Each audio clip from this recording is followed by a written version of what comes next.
Ahojte. Dnes tu mám niečo, pričom nejednému chlapovi, ktorý zažil povinnú základnú vojenskú službu, nabehne husia koža. Pre niekoho je to doslova nočná mora a spomienka na krvavé pety, pre iného zas tá najspoľahlivejšia obúv do lesa, na ktorú nedá dopustiť ani po 30 rokoch. Obúv Československej ľudovej armády, Kanady vzor 60. Topánky, ktoré formovali generácie vojakov, trampov, skautov a dnes aj nás, zálesákov. Keď som kedysi hľadal informácie o Kanadách, vždy som narazil na dva úplne odlišné tábory. Jeden tvrdil, že je to skvelá, nesmrteľná a počase aj pohodlná obúv. Druhý tábor zas hovoril, že by si to na nohy nedali ani zadarmo. Nechápal som, ako môžu mať ľudia tak rozdielne názory. Pár rokov mi trvalo, ale nakoniec som sa rozhodol. Kúpil som si nepoužité uloženky a otestoval ich na vlastnej koži. Dnes sa spoločne pozrieme na to, prečo sú tieto topánky také ikonické, ukážeme si ich detaily a hlavne detailne vám popíšem moju osobnú skúsenosť, ako som z toho kusu plechu urobil pohodlné topánky. Najprv si poďme v rýchlosti prebehnúť, čo to vlastne tá 60-ka je. Ako už názov napovedá, tento vzor bol zavedený do armády v roku 1960. Zabudnite na moderné membrány, Goratexy či odpružené vložky. Toto je obúv čias, kedy sa veci robili na to, aby prežili vojnu. Celá topánka je vyrobená z hrubej hovädzej kože. Pre porovnanie, novší model Kanady vzor 90 už mal tú kožu podstatne tenšiu. Zaujímavosťou ale je, že to nebola len jedna univerzálna topánka pre celú armádu. Mali sme verzie pre bežných základiakov a verzie pre vyššie šarže, ktorým sa ľudovo hovorilo lampasácké. Bežný vojak nafasoval Kanady s klasickou drsnou traktorovou podrážkou, ale dôstojníci tí mali podrážku jemnejšiu, volala sa typ Mach a mala taký vlnovkový vzor. A aby toho nebolo málo, na vrchných kožených remienkoch sa počas rokov výroby vystriedali tri typy zapínania. Klasické pracky s traňom, ako na opasku, pracky typu rebríček a nakoniec verzia s dvomi kovovými očkami. Tú poslednú verziu mám aj ja. Je na nich pekný detail s nápisom Čekoslovakia. Účel ale plnili všetky rovnako. Stiahnu topánku pevne nad členkom. Dnes sa dajú tieto Kanady zaobstarať v cene zhruba od 30 do 100 eur. A tu sa dostávame k prvému zlatému pravidlu.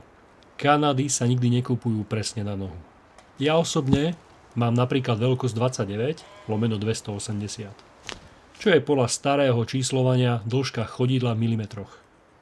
Zvolil som o číslo väčšie, než je moja bežná noha. A prečo? Pretože do tejto topánky si musíte dať minimálne 2 páry hrubých ponožiek. Táto vrstva vyplní voľný priestor a trenie, ktoré by vám inak zodralo kožu do krvi, sa bude odohrávať bezpečne medzi ponožkami. A teraz informácie, ako tieto topánky rozchodiť. Kto niekedy obul funglnové uloženky, tak vie, že tá koža je z výroby tvrdá ako plech. Keď som ich prvýkrát obul ja, bol som sklamaný. Boli neskutočne tvrdé a tlačili, kde len mohli. Ale čakal som to. Začal som s mazaním topánok a keďže viem, že koža sa dá pekne vytvarovať, keď je mokrá, skúsil som jeden trik s namočením topánky zvnútra. Ale trochu som si ho upravil.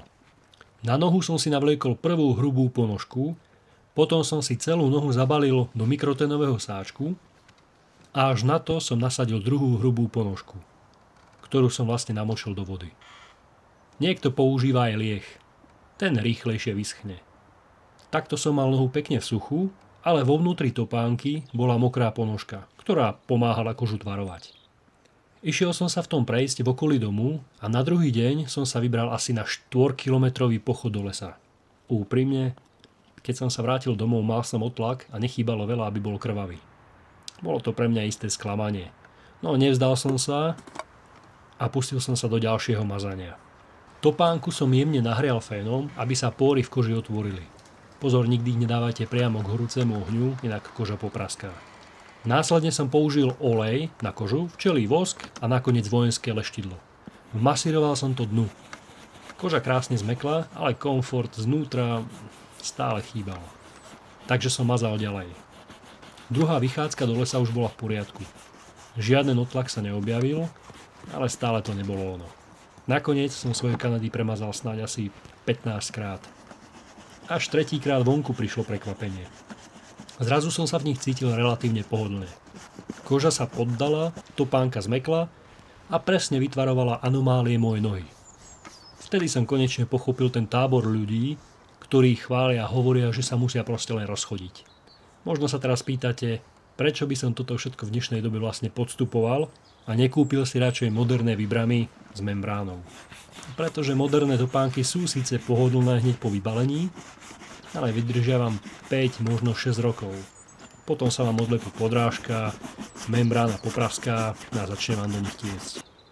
Keď však dobre rozchodíte a pravidelne mažete tieto Kanady vzor 60, stanú sa z nich nepremokavá kožená obuv, ktorá vás prežije. Koža navyše dýcha, takže sa vám v nich noha neuvarí a ak vstúpite do potoka, voda dnu nevojde. Veľmi dôležité je ale dobre namazať švy a medzery medzi podrážkou. Tade môžu premoknúť, ak nie sú dobre impregnované. Tieto topánky sú robené do hustého lesa a ostružín, kde by ste modernú sieťovinu okamžite roztrhali. Majú prirodzene aj svoje nevýhody. Dlhšie sa obúvajú aj vyzúvajú, vyžadujú pravidelnú starostlivosť a ten počiatočný proces rozchádzania. Ďalej je to nutnosť nosiť aspoň 2 kusy hrubej ponožky, takže na leto to veľmi nie je.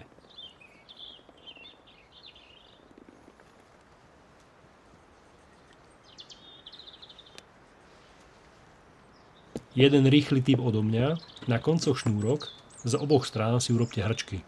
Vďaka tomu sa vám šnúrky nikdy nevyvlečú z dierok a šnurovanie bude oveľa rýchlejšie a jednoduchšie. A ešte jedna dôležitá vec k podrážke z praxe.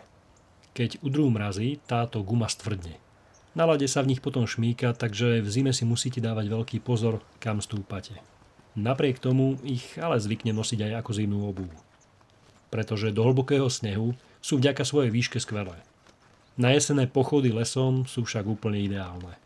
Keby som to mal teda nejako zhrnúť, Kanady vzor 60 nie sú pre každého. Chcú svoj čas, chcú údržbu a chcú ten počiatočný rituál zoznamovania sa. Ale keď túto fázu prekonáte, získate verného spoločníka na dlhé 10 ročia do lesa, ale pokojne aj do mesta. A keď na ne dáte rifle, tak vyzerajú celkom civilne. Skutočne po istej dobe, keď sa vytvarujú, skvele padnú na nohy.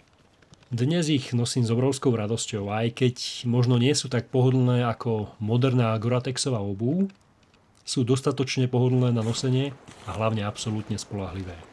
Ak vám táto recenzia niečo dala, budem vďačný za každý like a odber. Starajte sa o svoju výbavu, užívajte si pobyt v lese a vidíme sa pri ďalšom videu. Ahojte.